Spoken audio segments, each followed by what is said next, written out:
In this video, I'm going to show you how to add close friends on Instagram.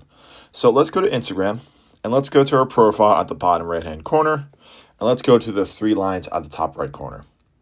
So once this loads up, all you have to do is go under where it says who can see your content and go ahead and choose close friends.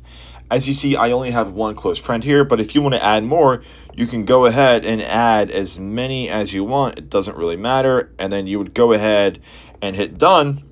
And now, as you see, it updates to the number that you added.